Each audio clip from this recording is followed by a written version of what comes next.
राजस्थानी दोनों में बोलूँगा, कभी राजस्थानी पर स्विच ओवर कर लूँगा, कभी हिंदी में, क्योंकि मुझे लग रहा है कि सभी लोग राजस्थानी शायद नहीं समझते।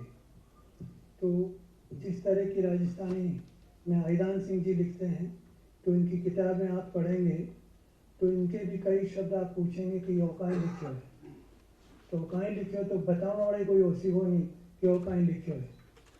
लालस जी हाँ, एक सीताराम जी लालस, उन्होंने राजस्थानी का शब्दकोश लिखा। वो प्रातः स्मरणीय पुण्य श्लोकी व्यक्ति थे। मैंने उनको काम करते देखा है। ऐसा कोशकार राजस्थानी में दोबारा पैदा नहीं होगा। कई वॉल्यूम्स हैं उनके कोश के, पर वो जो कोश है वो आज उपलब्ध भी नहीं होगा सब। और कुछ नहीं तो जहाँ हम बैठे हैं और वहाँ के जो मालिक लोग हैं उनसे मैं निवेदन करूँगा कि इस इतने बड़े होटल में एक राजस्थानी का कोश तो रख लें, कि कल कोई पूछे कि आईदान और कहाँ लिखियो है तो भाई ठहर क्या हूँ, जार बता रहा हूँ, देख रहा हूँ नीचे, तो एक कोश तो उपलब्ध होना चाहिए। तो फिर स्थिति ऐसी है कि राजस्थानी हम आधी समझते हैं, आधी नहीं समझते हैं। तो इसलिए मैं हिंदी में और राजस्थानी दोनों में आईदान जी से बात करूँगा। आपको ताजुब होगा कि मैं कोई 10-1 साल बाद इस तरह से मंच पे बैठ के कोई बात कर रहा हूँ। बीच में बहुत बीमारियाँ आई तो मैंने सब छोड़ दिया था और पब्लिक स्पीकिंग बंद कर दिया था। अभी प्रमोद जी का बहुत ऐसा स्नेह है तो माननी पड़ी इनकी बात, और विशेष रूप से इसलिए मानी मैंने कि आईदान सिंह जी ने अपना जीवन उसी गांव से शुरू किया जहां मैंने पढ़ना शुरू किया। अब ये पहला अवसर है ऐसा कि मैंने जहां पढ़ाई शुरू की उसी गांव में आईदान सिंह जी भी पढ़े, आईजी भी, इनको आईजी कहते हैं बहुत प्यार से लोग, तो आईजी भी वहीं पढ़े। मैं कुछ पढ़ के निकल गया वहाँ से, लेकिन ये उसी स्कूल में, उसी शाला में, और कई ऐसे मित्र जो हमारे कॉमन फ्रेंड्स थे तो उनको आज भी याद करते हैं। तो ये मेरे लिए गौरव की बात है कि मैं आईजी से मिल रहा हूँ। पहले मैं मिलता तो हमेशा ही रहा हूँ, जानता हूँ इनको, लेकिन इनके बारे में भी मैं बहुत कुछ नहीं बताऊँगा। सिर्फ इतना कहूँगा कि ये नौजवान भाई, मैं नौजवान कह रहा हूँ दाढ़ी सफ़ेद होने के बावजूद, इसलिए कह रहा हूँ कि इनके लिए मैं बहुत लंबी उम्र की प्रार्थना करता हूँ। तो अभी तो ये नौजवान हैं। ये अमन, आज़ादी और आवाम के कवि हैं। ये एक ही वाक्य कहूँगा। ये शांति चाहते हैं दुनिया में, ये आज़ादी को जिंदा बनाए रखना चाहते हैं, देश की आज़ादी को, राष्ट्र को बेच नहीं देना चाहते हैं। ये मल्टीनेशनल्स के साथ घुल मिल जाना नहीं चाहते हैं। ये कॉरपोरेट सेक्टर की हिमायत नहीं करते हैं। ये सीधे सच्चे सरल धरती के इंसान हैं और वो इनकी कट्टरता है, उसको ये वो इनका कमिटमेंट है, वो इनकी प्रतिबद्धता है। और तीसरी बात, ये आवाम के आदमी, ये शुद्ध रूप से आदमी की पैरों का वकालत करने वाले आदमी, आवाम की हिमायत करने वाले आदमी, हिंदुस्तान की आवाम की इज्जत करने वाले आदमी। तो कुछ वानगी के तौर पे मैं ये कुछ कहें उससे पहले प्रमाण प्रस्तुत करना चाहता हूँ, क्योंकि आप कहेंगे कि क्या कह रहे हो आप, तो ये बोल जाएंगे। तो लेकिन ये जैसे कवि हैं, इनकी कविता में शब्दों का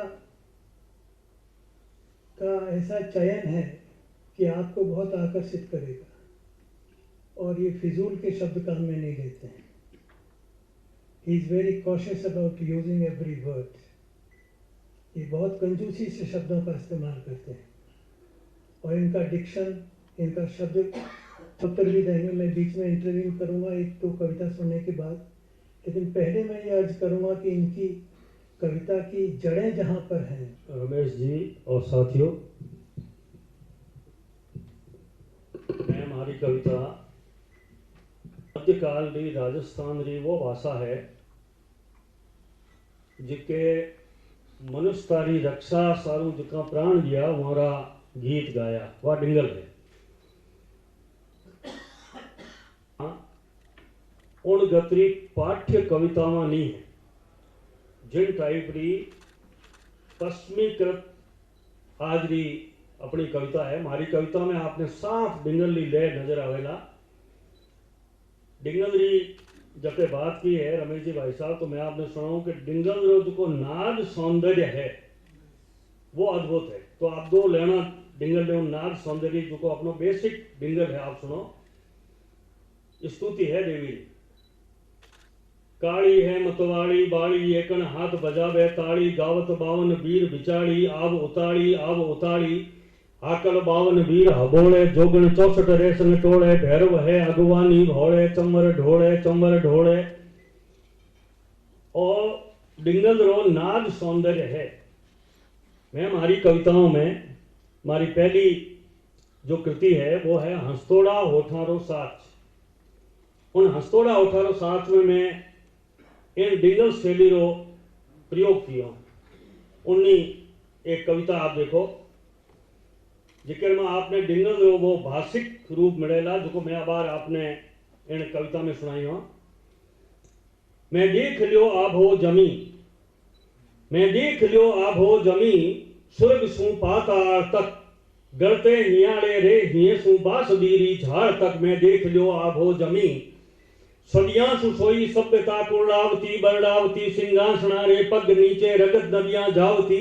मैं देख लिया वे आवता वे जावता मदरे नसे गरनावता है घाटियां मैदान के जठे सिंहासना शमशीर ताणी है लपलपती बासंग नागजू मिनखारा काड्या कालजा के जठे तीर भाला तोप सू गिरजो है आदमी के जठे रगतरी नधार में गिरजो है आदमी के जठे राक्षी इतिहास राटहास गूंजे है के जठे दीठ देता आदमी री दीठ धूजे है।